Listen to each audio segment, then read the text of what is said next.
hello, my friends. I am back, this time, once again, in the flesh. Now, don't be alarmed. I was just a little sick over the past week, but I was also cursed with the drive and motivation and the inspiration. So, we're going to do a little bit of a different video today. And you might have heard about this game, this Kickstarter that has been making a huge buzz. It's all Trench Crusade's fault. Look at it, the amazing art, the grim dark. Oh, it's beautiful and evil and gory and epic and amazing and muddy. Oh, the grim dark is so good. So I want to talk about Trench Crusade, but alas, I don't have any minis to paint. I backed the Kickstarter. We have a Legion coming in. I think they said they're supposed to be shipping by June. But for anyone out there that is interested in Trench Crusade, the rules are out on their website, and they are very, very supportive of people kit bashing and using whatever minis. It's miniature agnostic, but I like the ones that come with it. I like the official ones. But anyway, this whole deep dive, I drank way too much NyQuil and DayQuil. I was trying to be able to breathe, and all this grimdark got me thinking, oil washes. Every time I do an oil wash, the results are absolutely amazing. The process is so easy to do, and every time I do them, I say, why does anybody do anything else? And then I forget about it. And then I do other things and use acrylic washes and the like. And then a couple months down the line, I remember oil washes exist. And then I am wowed yet again. So now recently, I am going to do a big push. I am going to use only oil washes for a long time, because after playing around with some of the things that I was doing, that I'm going to share with you guys, I'm hyped, and this is all Trench Crusade's fault. Now with all this though, like I was saying, I won't have any Trench Crusade minis to paint while I was in my DayQuil haze and deep diving lore, but I wanted to paint things in that style.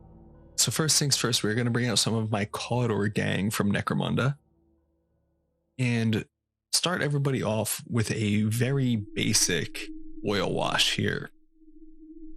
Now the process is very simple. First off, you take all the piles of acrylic washes that you have and throw them in the trash. Step 2, get a couple oils. I have a Winsor Newton Winton set here where it's really just these cheapo starter set. It's actually very nice quality, especially for just oil washes. If I was going to be doing oil paints, I might want something different.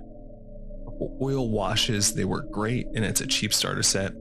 Just need that and some mineral spirits or white spirits. I forget which region calls it which one, but America does, I think, mineral spirits. Everywhere else is white spirits. It's one of those things. As we dive into this Caudor fella, you can see here that the wash, all I'm doing to get this good grimdark look, I gave the model a very basic base coat. We did a gray and red color scheme, painted some metallics on there. Now for the actual wash, we just did a burnt sienna and a black. Mixed them to make it a little bit darker. Mixed that with some white spirits and until it was in a consistency that I could let, like, kind of like a thick wash consistency. Nothing too scientific here, right? You can see how it is when I'm putting it on the model. After I put that on, took one of these little makeup sponges and blotted it off. Now the blotting is very important. If you push down and wipe, it will leave weird streaks that won't look natural. The little dabbing with the sponge, or you could also use a Q-tip, but a box of these sponges, it's like $5 on Amazon for like 1,000 of them. But anyway, the little dabs with whatever tool that you're using to pick up the oil, it leaves a much more natural finish on where the oil gets picked up, so there's no streaks and things like that. Now, in combination with the makeup sponge, a little bit later when we get into the next models, I was using just a paintbrush too, and kind of dabbing it around. And a big thing, right? A big thing that must be mentioned about oils,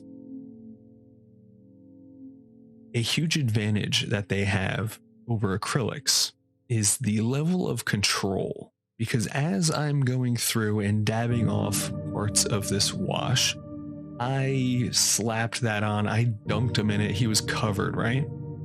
Now I can just play with this and take off more and more until I'm happy with it. As opposed to if I dunked him in to get this type of color, right? Be Agrex Earth Shade or Nuln Oil, right? With those, I would have to put those colors on, then I would have to go back in and bring back up the base coat shade, then highlight on top of that, right? But going in this method of the reduction painting, right, where I added a lot to it, then I'm reducing things as I want. I am working backwards, but I have the control of taking off more of the paint in areas that I want to become the highlights or to be the focal point and things like that. Right now, I'm taking off this with just a regular bare little makeup stick thing. What you could do too, if you want to take off even more of this oil wash filter that's on top of it, is that you could even dunk the whatever you're using to dab in a little bit of the mineral spirits, and it'll give you an even cleaner and brighter finish to whatever you touch it with it, right? But you get full control. The worst that happens is, since you have the chemicals to take off the paint completely, if you take off too much, you could just reapply the oil wash and do it again. It's completely malleable. The oils take quite a long time to dry, and since it's a chemical reaction, you could always play with it with the mineral spirits. It's a cheat code to everything. So after these Cawdor fellas, right, doing the more basic, but I don't mean that in a negative way, but more of just a grim dark, putting brown and blacks on the guy, right? Next up, we took my Death Guard, my new army I'm working on that I'm very, very hyped for. These guys, I wanted to try something new. So right here, you could see I took purples, the burnt sienna, I took a magenta, and I took black. Now I made washes with all these. Now the goal here is to make things a little bit more visually interesting, because something like I've been doing with a lot of my models recently, like in my last video with the Great Unclean one, I didn't do any washes, but I worked it up backwards of doing the purple undercoat and then blending the green in on top, right? So I wanted to do a similar thing of using interesting and contrasting colors in the shadows and that sort of business, color theory and all that magic. So the theory that I had here was to do this with these oil wash tints, right? Between the magentas and purples in the shadows, and also tinting things with the sienna and then just darkening it in some places. Putting this filter over this model that's painted in mostly ivory, it will create distinct and interesting tints and shadows and affect the model even more than just throwing brown on top, right? And also too, with it being the Death Guard being a Nurgle faction, that's what an idea that kept popping into my head is like, what if I tried to make it like a gross bruise with like pinks and purples and that sort of thing? But anyway, same process though. This I just kind of was randomly taking the different washes, combining them, slapping them on there, um, playing around with a little bit of color temperatures. You know, that sounds like a big artsy fartsy thing, but really I was doing kind of purples and magentas in one side, kind of fading them, messily fading them into the browns, and kind of having them on contrasting sides, making it a little bit interesting, but also not making it like an exact line down the middle. I wanted a weird blend, kind of tie-dye thing. So we throw that on these lads. Now, really the same process there. Looking around the models, making sure that we could see the ivory and all the details of these Death Guard Terminators. But as you can see, especially on a light color like the ivory armor, a lot of those magentas and the browns and the purples still show through, which I think leads to a lot of very cool visual interest on the model, instead of it just being brown or black shadows. It's got something kind of otherworldly going on there. Next up, something else I want to show you guys. Another use of the oil washes.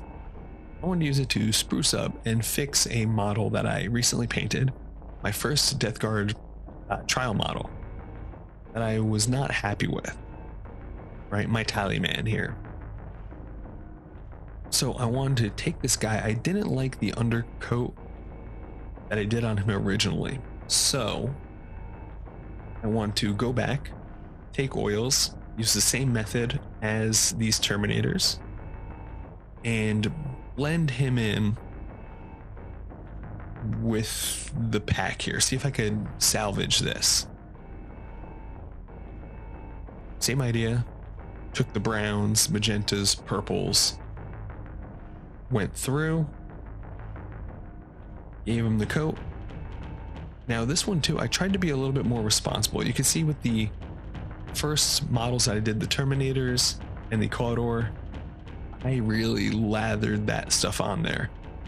This guy, I want to have a more measured approach, have a little bit more of an idea, a little bit more control of what I was looking at before I went into the wipe off phase, right? So I thinned the oil a little bit better, didn't absolutely dunk them in oil, just so I could see what was going on and adjust it more. Like you can see, I see some spots that maybe I want to put a little bit more purple here, maybe take some away over here as we go through it. But then it is the same process. We wipe it off, make sure there's no pooling up oil spots that'll make like a coffee stain, things like that. The nice thing with that is, unlike regular acrylics, when that happens, it's like, well, you just gotta paint over it. With these, you can just get your white spirits, dab a little bit on there, the spot will disperse, you can kind of move it around. The working time on these things is unreal. You could always play with it, you could always adjust your mini, always make it better. Now for this last one, I wanted to show you one more application that could be very useful, because these other ones I was doing the full body cover them in oil thing, right? Full body wash. Now this one I want to do more like panel lining and pin washing, which is a very, very awesome use of oil paints, because you could completely play with the consistency of the wash, right? So I took one of my old Rubric Marines from my kill team that I didn't paint. Well, I didn't finish, because they just have a lot of good details on them. You could see here I thinned down the brown until it was very runny, and just a light dab completely gets that capillary effect running through bolt gun, the ammo, and all around the mini. Now the cool thing, now it doesn't even tint the flat parts too much, but same idea, you just lightly dab on the top and instant panel lining. Don't have to deal with trying to line up your Nuln Oil perfectly in the crack of a shin guard or whatever. You could just dab it, it spreads, wipe off any excess. If I go back to using acrylic washes, I want somebody to take that sword and cut me in half. Well, anyway, we got this far in the video, so let's go to the spinny shots. And thank you all for watching yet again. I hope you don't mind a video that's a little bit different, a little bit more of an instructional vibe than what I'm used to doing, where we're going hard in the lore. But let me know in the comments below if you're into this sort of thing. We're definitely going to be going more into lore in the next video. Already have plans for that, but it would be fun to trickle in some tutorials too. But also, I'm curious, has anyone else tried oil paints? Been curious about them? Do you have any other questions that I might have missed? Because I am down to help. Hit me with a comment and I will get to all of them. But aside from all that, if you want to come hang out with me while I stream, come find me on Twitch at twitch.tv/drinkyourpaintwaterlive, where I'm streaming at least 3 days a week. The link for that will be in the description. And with that, I will see you in the next one.